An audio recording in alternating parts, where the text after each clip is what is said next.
Thanks for tuning into KDW, Constitutional World. I'm Badrul Khan. I'm back again with Dr. Brenda Bannan as my co-host for the KDW. Hi, Brenda. How are you today again? I'm very fine. Thank you, Badrul. Nice to see you. Good.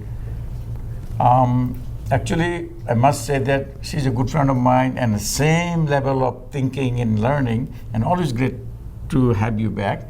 Last week, we talked about GyanBahan, a knowledge career to promote competency-based lifelong learning. Yes, we had a great discussion of GyanBahan and its function and its implementation of lifelong learning, skill-based learning.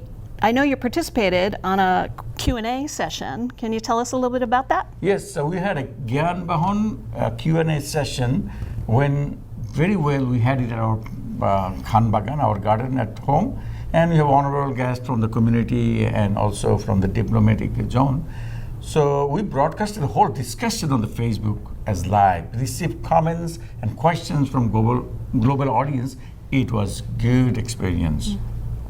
Yes, I watched it on Facebook Live. The discussion really was good. I noted several important issues were raised, and I think it'd be good to highlight them today. What do you think? Oh, that's great. Let's talk about some of the issues. What's on your mind? Well, there were several critical issues raised during the GyanBahan Q&A session. Two of the issues really got my attention, and I'm sure our viewers would be happy to talk more about them. Let me ask you about the first one. We in the U.S. and around the world are very familiar with the Nobel Peace Prize winning initiative called Grameen Bank, the microfinance organization. I have noticed that your GyanBahan Knowledge Carrier Initiative started from the same place in Bangladesh. Is there any relationship between the Grameen microfinancing and GyanBahan? Well, I get this question all the time. Besides the place of origination and the nomenclature of the terms, like there is no other similarities between Grameen and GyanBahan. Both terms are in Bangla language, which is our native language of Bangladesh and West Bengal of India.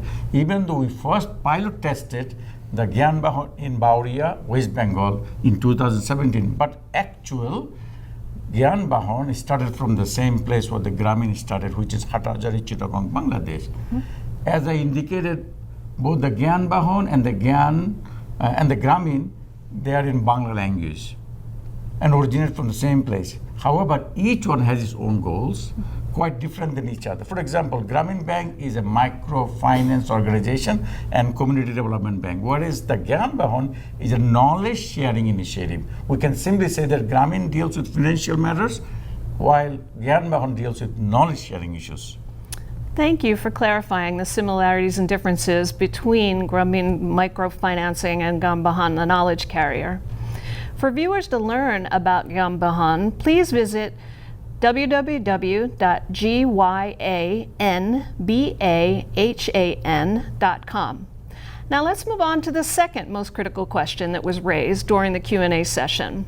Many of us understand that GyanBahan, the knowledge carrier, would serve a rural and a marginal population in promoting the lifelong learning skills to improve their livelihood in all aspects, including health and education, commerce, agricultural.